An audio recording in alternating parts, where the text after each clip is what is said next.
Magandang araw po mga ka-recap and welcome back po sa ating channel.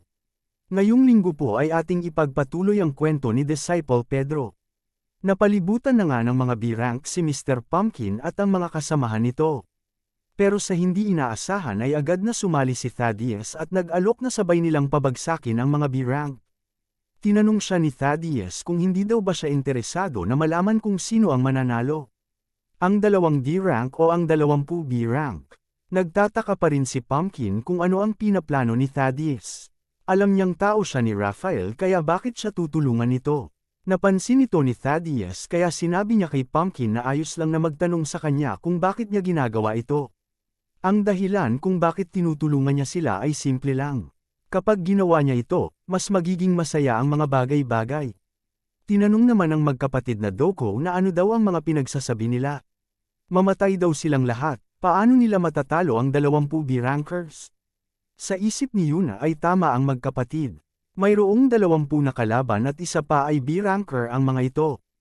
Alam niyang hindi pangkaraniwan si Spotted Butterfly pero iba ang sitwasyon ngayon.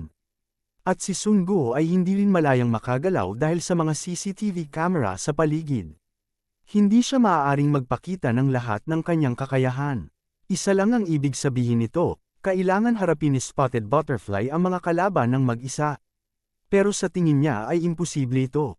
Biglang tinawag ng isang B-rank ang kanilang atensyon. Hindi daw niya alam kung saan nakukuha ng dalawa ang kanilang kumpiyansa pero bago daw sana nila isipin na labanan ito ng mga ranks, sana ay alam nila ang sitwasyon ng paligid na paglalabanan nila. Tingnan daw nila ang kanilang paligid. Ito ay tabing dagat. Nainis naman ang magkapatid na Doko at sinabi na alam nilang sa tabing dagat sila. Hindi sila mga bulag, pero pinatahimik sila ni Yuna. Hindi nila alam ang kanilang pinagsasabi. Sa isip ni Pumpkin ay tama ang mga B-ranks. Ang lugar na gagalawan nila ay malaking problema kaysa sa bilang ng mga kalaban. Nasa itaas sila ng mga buhangin. Kumpara sa ordinaryong lupa, maaari lamang nilang magamit ang kalahati ng kanilang liksi dahil kapag nilakasan mo ang paghakbang sa ganitong buhangin, aabsorb ng buhangin ang lakas na iyong nilabas. Biglang nagsalita si Thaddeus at ayon sa kanya ay alam niya ang tinutukoy ng mga B-rankers. Mahirap gumalaw sa buhangin at lahat sila ay mga B-rankers na may hawak na baril. Nasa disadvantage na siya. Alam niya ito kaya para sa kanya, mas magiging masayait at kapanapanabik. Tinanong siya ng isang B-rank kung sa tingin niya ay nakakatuwa pa daw ba ito. Baliw na talaga siya dahil nakukuha pa nitong tumawa. Pero dito na daw magtatapos ang kanilang kasiyahan. Pero may bagay lang na gusto niyang malaman, makakatakbo pa kaya siya ng mabilis, o aabutan siya ng mas mabilis ng mga bala. Para kay Yuna ay kakaiba ang pakikipaglaban dito kaysa sa loob ng kagubatan. Walang mga harang na pwedeng pagtaguan. Hindi rin malayo ang distansya nila sa isa't isa. Hindi maaari na mas mabilis pa ang tao kaysa sa bala. Mukhang malilimitahan nga ang kanyang galaw dahil sa mga buhangin saad ni Thaddeus. Kung ganoon daw ay wala siyang magagawa.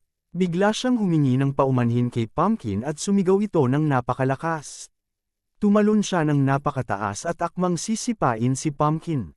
Tumawa ng malakas ang B-ranker dahil akala niya ay trinedor ni Spotted Butterfly si Pumpkin. Hindi rin maintindihan ni Yuna kung bakit daw niya aatekan si Sungo. Ano kaya ang iniisip niya? Biglang sinabi ni Thaddeus na tibayan ang kanyang mga paa at itanim sa buhangin. Ginawa agad ito ni Pumpkin. Sinipal ng napakalakas ni Thaddeus ang mga braso ni Pumpkin at napakabilis na umatake sa mga B-rankers. Ginawa niyang patungan ang mga braso ni Pumpkin para mabilis na makaatake. Isa-isang pinabagsak ni Thaddeus ang mga B-ranker sa napakabilis na atake. Tinamaan ang mga ito sa leeg o kaya sa batok at agad na nawalan ng mga malay. Kung makakapagpabagal daw sa kanya ang pag-apak sa buhangin, sisiguraduhin niya lang ni hindi siya aapak dito. Walang magawa ang bilang ng mga B-rank sa bilis at liksi ni Thaddeus. Sunod-sunod ang mga pagsipa niya sa mga kalaban at tila ginawa niyang mga patungan ang mga ito at hindi man lang masundan ng kanilang mga mata. Kahit ang magkapatid na Doko ay hindi alam ang nangyayari at tinantanong kung ano ang kahibangang ito. Napakabilis. Kahit si Pumpkin ay nasabi na napakalakas niya. Sa napakaikling panahon ay nagawa niyang baliin ang mga kamay at tanggalin ang mga sandata ng napakaraming B-rankers. Mayroon pa palang isang natitirang B-ranker at balak niya atakihin si Pumpkin sa pag-aakalang mahina lang ito. Nang makakita siya ng pagkakataon ay mabilis na sumugod ito kay Pumpkin. Sa isip ni Pumpkin ay alam niyang nanonood si Raphael kaya hindi niya pwedeng ipakita ang kanyang kakayahan. Ano kaya ang gagawin niya? Paano niya matatalo ang B-rank na parang natural lang? Paglingon niya ay nakita niya ang solusyon. Ang magkapatid na Doko. Nagulat naman ang magkapatid. Ano daw ang tinitingin niya sa kanila? Magaling daw makipaglaban si Pumpkin kaya huwag daw siya sa kanila tumingin. Biglang tumakbo si Pumpkin sa likod ng magkapatid. Wala silang magawa dahil papunta sa kanilang direksyon ang isang B-ranker. Sana ay tanawin na utang na loob ni Pumpkin ito sa kanila. Nagsimulang magpaalam sa isa't isa ang dalawa pero sa isip ni Yuna ay ayan na naman sila kanilang mga emosyonal na pamamaalam. Tumawa ng napakalakas ang B-ranker dahil sa dinami-dami ng pagtataguan ay sa likod pa ng mga D-rankers siya nagtago. At dahil dito ay tatapusin niya daw ng sabay ang tatlo. Pero nagulat ang B-ranker as kanyang nasulyapan. Hindi pala tumakbo si Pumpkin para magtago sa likod ng mga D-rankers. Sa napakabilis na pangyayari ay inapakan niya ang paa nito sa buhangin. At sa napakabilis din na paggalaw, sinalubong ng suntok ni Pumpkin ang B-rank na humabol sa kanya. Hindi lang isa, pero napakaraming suntok sa napakaikling oras. Hindi makapaniwala ang B-rank sa natamo niya. Ano ang meron sa nakamaskarang lalaking ito? Nabigla naman ang magkapatid sa nangyari, napakahina naman pala ng B-ranker na ito. Ano na lang daw kaya ang mangyayari kay Pumpkin kung hindi dahil sa kanila? Pero sa lahat ng pangyayari, may isang tao na nakapansin sa ginawa ni Pumpkin. Si Thaddeus. Ginamit niya ang anggulo ng CCTV, tinapakan ang paa na nagkalaban at pinagmukhang nadulas at bumagsak siya. At hindi lang ito, pinagmukha niya din na ang nakatalo sa B-rank ay ang dalawang magkapatid. Ito daw ang inaasahan niya sa kay Mr. Pumpkin. Sinabi naman ni Yuna na hindi ito ang panahon para tumunganga lang at tumayo. Mamamatay sila pag nagpatuloy ito. Kailangan nilang makipagtulungan sa mga natitira pa at tumakas na. Magpapaputok na siya ng flare. Ginawa na nga ni Yuna ito para magpadala ng senyales na kailangan nila ng tulong. Sa kabilang banda naman ay mabilis na tumatakbo ang isang lalaki papunta kay Raphael at mabilis na tinanon kung bakit ginawa iyon ni Thaddeus. Bakit niya pinabagsak ang mga B-rank na pinadala nila? Kailangan na daw ba nila magpadala ng iba pang disciple? Pero tinanong ni Raphael kung meron pa bang ibang killer maliban kay Thaddeus sa lugar na yon.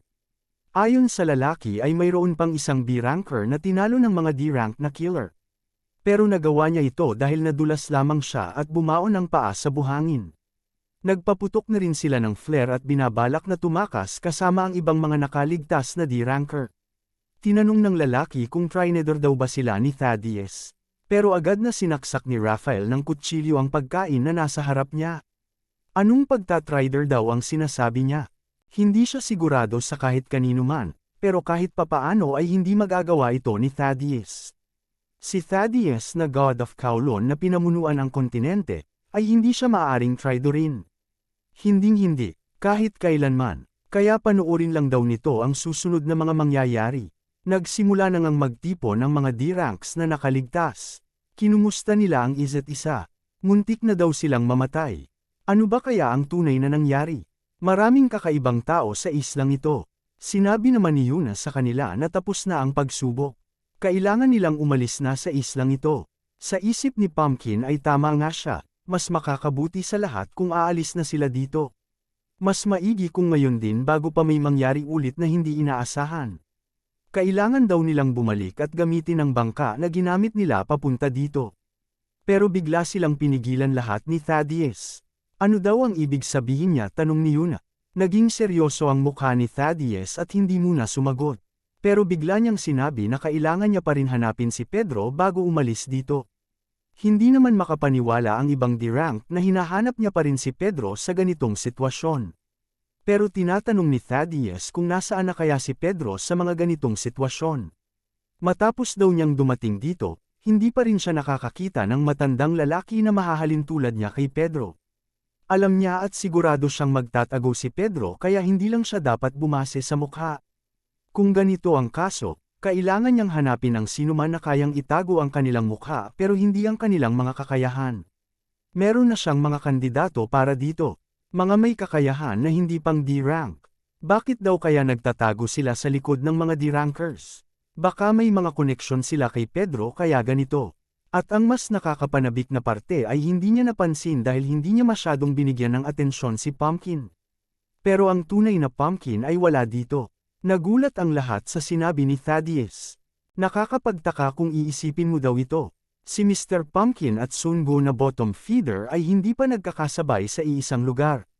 Tinanong ni Thaddeus si Pumpkin kung pwede niya daw ba siyang tawaging bottom feeder. Ibig sabihin, siya ay si Pedro o may koneksyon kay Pedro. Kalokohan daw ito, sagot ni Pumpkin.